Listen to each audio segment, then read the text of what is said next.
My name is Randy Hain, and I'm the president of Serviam Partners.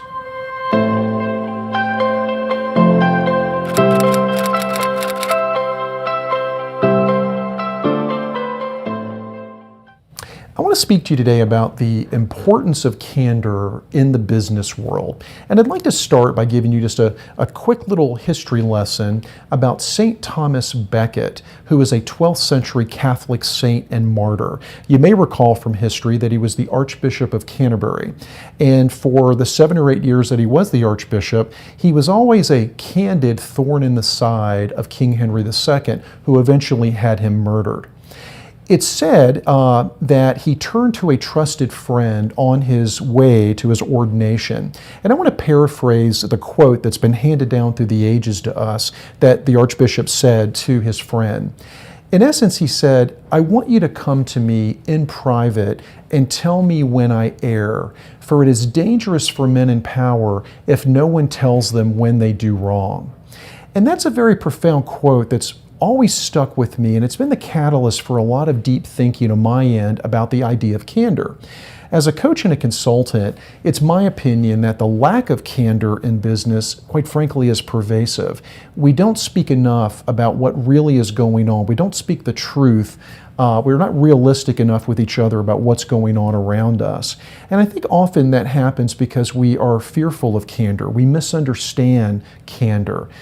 Some of the reasons may be we fear retribution. We may worry about saying the wrong thing to the wrong person. Sometimes we don't know the words to say. It's difficult to know how to deliver a message that can be direct and helpful.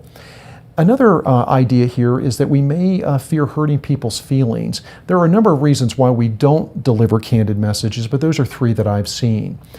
I'd like to talk to you about seeing candor, though, as a helpful gift. It's something that can help us improve and get back on track. It can be something that can absolutely be the catalyst for tremendous career success. So let me give you 4 helpful tips that all fall under something that I call Hain's rule when it comes to candor. The first one is, I want you to consider asking people for permission to be candid with them. So let's say you've got something difficult you'd like to share with a work colleague. Ask permission. May I be candid with you?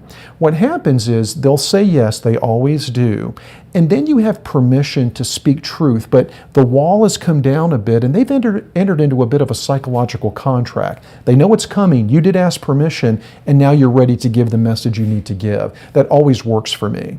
The second tip under Hain's rule is I'd like you to consider giving other people permission to be candid with you. Now, I don't mean this in some false way where you're in a room with your team and on the way out the door you say, "Hey guys, you can tell me what you're thinking anytime," and you walk out. That's not what I mean. I'm talking about going to someone on your team, a colleague, your boss, someone in your group, whatever, and giving them this permission to give you feedback and tell them something specific like, "Yesterday in the presentation, I don't think I did my best work. I'd love to get some tips from you on how I can improve. I don't think I did my best." So giving them something specific to comment on is a great way to give people permission, but it's also a way that you'll get tremendous and helpful feedback. But if you say, "Am I doing okay?"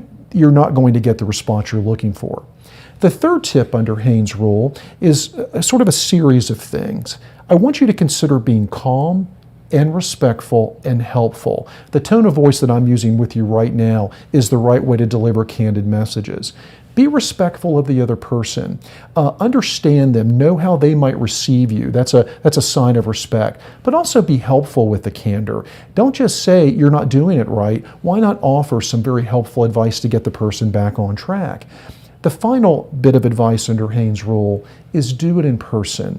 Never do this by email or text. Always deliver a candid message in person. Phone is okay. It's not my preference. Always default to in person. I've spent most of my career working at being a candid voice in the lives of my friends and clients. My hope for you after you watch this video is you'll be that for the people in your life.